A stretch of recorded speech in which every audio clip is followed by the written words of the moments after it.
So the first question really we have to ask ourselves, and somebody like me who's a cardiologist, who is an advocate of evidence-based medicine, who's well published, who doesn't have any commercial influence with my with my research. Why, when the evidence is so clear, it's not even debatable that these vaccines should be stopped and probably shouldn't have been rolled out in the first place, and I'll go through the evidence with you shortly on that. Why is this not being disseminated through to the masses, right? You are an awakened crowd. It's exactly the right way to describe awakened India movement. You are awakened, you're enlightened, you are closer to the truth than the majority of people in the world right now when it comes to the vaccines, right? So the question is why? And the barrier to the dissemination of the truth to the masses is not so much an intellectual one, it's a psychological one. That's the key barrier, right? And I'll explain there are 3 psychological barriers we need to overcome if we are going to ultimately win this information warfare against these big, powerful corporations. And the first psychological barrier is something called willful blindness. So this is something that we're all capable of in different circumstances, even in our own family environments, even, for example, a spouse turning a blind eye to the affair that they're having, right? This is something that's inbuilt within human beings. And it's defined as when human beings, when people turn a blind eye to the truth in order to feel safe, avoid conflict, reduce anxiety, and protect prestige and reputations. So that's the first barrier. The second barrier we're dealing with is one of fear, which was created by the pandemic. And when people are under a state of fear, it inhibits our ability to engage in critical thinking. And that's really important right now for people to engage in critical thinking. And the third barrier is very much a human-like state where, people changing one's mind is one of the most terrifying experiences a human being can go through. And in academia, there's a great quote from John Kenneth Galbraith, a Canadian-American economist, is that faced with a choice between changing one's mind and proving there's no reason to do so, almost everybody gets busy on the proof, right? So we have to understand what these barriers are and acknowledge them, and then we have to then communicate with people who are not enlightened like we are in a compassionate way, right? I think that is really the way that we can win this. So what's worse than ignorance? The late great Stephen Hawking, which actually is really just an evolution of thoughts of Buddhism, of the Buddha, right? What's worse than ignorance? The illusion of knowledge. Let's start by defining what we ultimately is most important to us. Okay? When you look at international surveys, OECD international surveys, the single most important thing that is the factor that is important to human beings actually is their health, right? And then it's followed by a happy family environment. So the health is the most important for people. And the World Health Organization, who, understandably are not in the good books of many people right now, they actually have a very good definition for health, and it's this. It's a state of complete physical, mental, and social well-being, not merely the absence of disease or infirmity. You can't have optimal physical health without having optimal mental health. You can't have optimal mental health without having optimal physical health. So I published this article in the Journal of Insulin Resistance towards the end of last year, and I spent a long time writing it.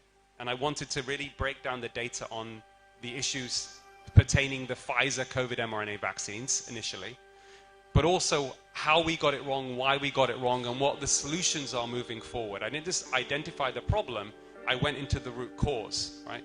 And without understanding the root cause of any situation, any issue, without understanding the root of the problem, any solutions you offer are going to be flawed.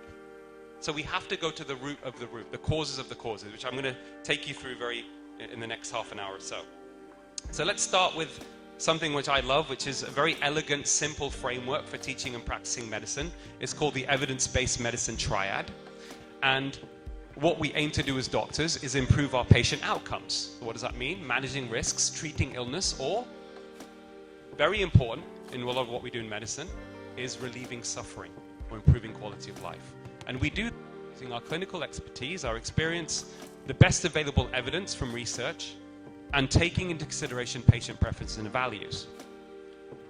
But if the best available evidence is corrupted by commercial influence, which unfortunately it has been, then doctors are making decisions for patients on biased information, and then at best we're going to get suboptimal outcomes, and at worst we're going to do harm.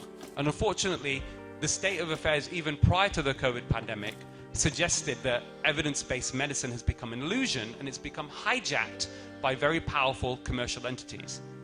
And what happens as a result of that is that we create an epidemic, or in fact I would say a pandemic, of misinformed doctors and misinformed and unwittingly harmed patients based upon a number of factors, which are biased funding of research.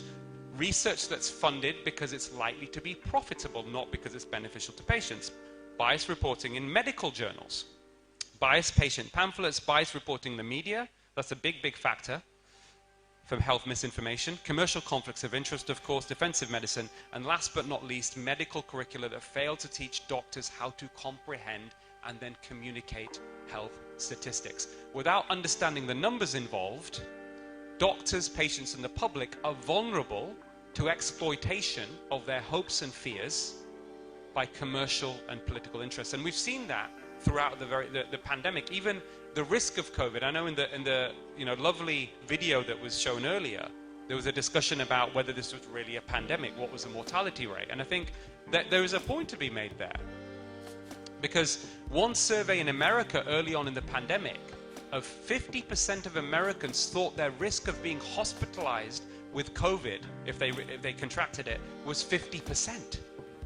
They thought there was a 1 in 2 chance they were going to be hospitalized, when the actual figure was close to 1 in 1,000. Right? So think about how that level of misinformation creates so much fear that then drives everything else that we do, whether it's compulsion of mask wearing, which we now know essentially has been a complete waste of time. Masks haven't been shown to show any significant impact. All of this was from understanding the numbers is really crucial here, and it's not complicated. I'm going to show you why it's not complicated as well. John Ioannidis is the guy that I describe as a Stephen Hawking-like figure in medicine, professor of medicine and statistics in the University of Stanford. And he wrote this wonderful paper a few years ago, which is called How to Survive the Medical Misinformation Mess. And he says most doctors are not aware of the poor quality research that drives overuse of medications, underuse of maybe cheaper, safer options, lifestyle changes, waste in the healthcare system, avoidable harm, adverse events, and missed opportunities for treating the right patient at the right time with the right drugs, right? And most doctors are unaware of this. And of course, in America, many people in India, of course, there are different issues, different priorities in India, of course, in population health in many ways. But if you think about America, which is the richest nation on earth, 30 to 50% of all healthcare expenditure in America brings no benefit to the patient. They spend almost $4 trillion on healthcare expenditure in the United States, and they have some of the worst health outcomes in all the developed countries, right? And we know why, and I'll explain it. So, what Ioannidis says is much published research is not reliable, and therefore and not useful to decision makers, and offers no benefit to patients. Most healthcare professionals are not aware of the problem. Coming back to what I said earlier, the illusion of knowledge. Most doctors do not know this. Most doctors do not know this. And if the doctors don't know it, how do we expect the patients to know that? The doctors also lack necessary skills to evaluate how reliable the research studies are, and then they can't then communicate that information to patients and families who then lack that level of information that they need to make decisions about anything to do with their health. And I've learned as a cardiologist, practicing doctor for over 20 years, somebody who's also been involved in health policy, who's met politicians, who's worked on health advisory boards, and met some very eminent people. Ignorance of this problem, which I've described, and Ioannidis describes it as well, is actually, even at the very highest levels of academic and clinical leadership, it's very profound. And a couple of good examples of this I will give you. So when Rochelle Walensky, the former chair of the CDC in America, when all of the information on the vaccine started to emerge, it wasn't stopping transmission, it wasn't stopping infection, she gave an interview and she said her optimism from the vaccine came from CNN, okay? Came from a CNN news report, which ultimately, that CNN news report she referred to was a verbatim reproduction of Pfizer's own press release.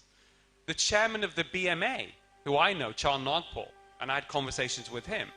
He also said to me, when I spoke to him about the vaccine, after I'd critically analyzed the data, and he said to me, Aseem, no one appears, and he's obviously at a level where he's speaking to chief medical officer and people in health policy. He said, nobody seems to have appeared, nobody seems to have critically appraised the evidence as well as you have, Aseem. Most of my colleagues are getting their information on the vaccine from the BBC. Okay? So this is unfortunately the reality we face, but it also tells you the power of media, right? Which we'll come on to.